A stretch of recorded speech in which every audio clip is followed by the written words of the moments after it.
What is being your best about? People talk about they want to be the best, but the best compared to what? The best compared to the way you were 10 years ago?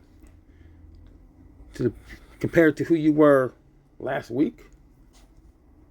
Who people think you are? Who you say that you are?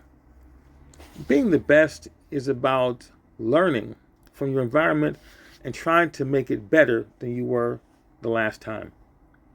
It's like if you cook a meal and it was really good, then you say, I want to do that again and make it a little bit better. When people look at their lives, they think of how long they've been around and they say, well, I've been around for 30 years, 40 years or more, and I'm getting old. But you're not really getting old. You're becoming useful or useless over time.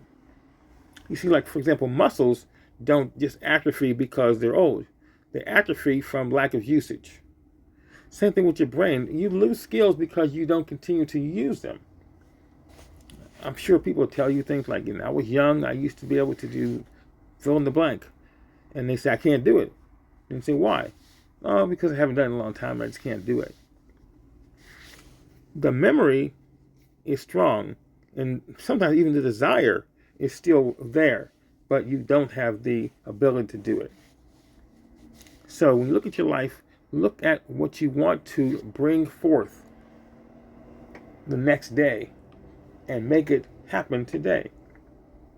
Like, if I want to be smarter, then I'm going to study today. I'm going to study today, knowing that I will not be necessarily able to show myself as being smarter. Sometimes you can. But when I go on to the stages of life, into the arena that I know that I'm required to be this way, I'm prepared. Rehearsal. These are words that people use and they don't understand what the deep meaning of the word is. But when you rehearse something, you prepare yourself knowing that this is how you want to be in the future. But you can't bring in the mistakes.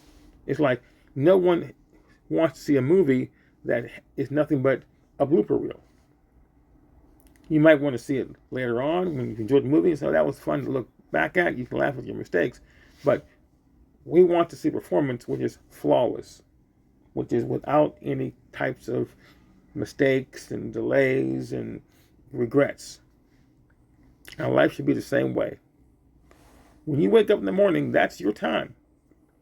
You wake up, you say to yourself, I'm going to go and prepare myself. Give yourself 5 minutes. Stretch that to a half hour, then an hour. And let that be your standard. Spend that time not scrolling, not watching TV, not thinking about your regrets and your past. Make that a quiet time for you to do what you need to do to make your life shine. And it works. Now, does it always work? Well, when you brush your teeth, does it always work? When you take a shower, does it always work? Yes. It's a process. It's something that you do. Not because you feel good about it, because you know it needs to be done. So spend that time.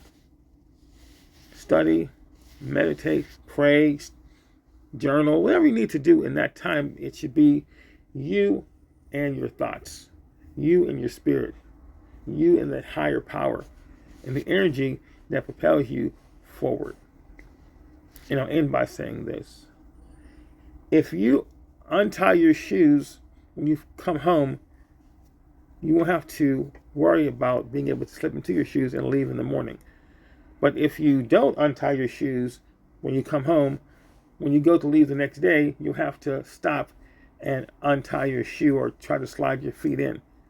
And so the same thing. Prepare yourself for success by making it easy for your future self to do things.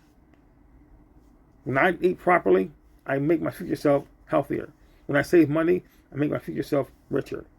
These things you want to do, these are not options. These are choices that will help you to become all that you need to be. And that's all you can ask for. This is Coach Morrison. Have a great day.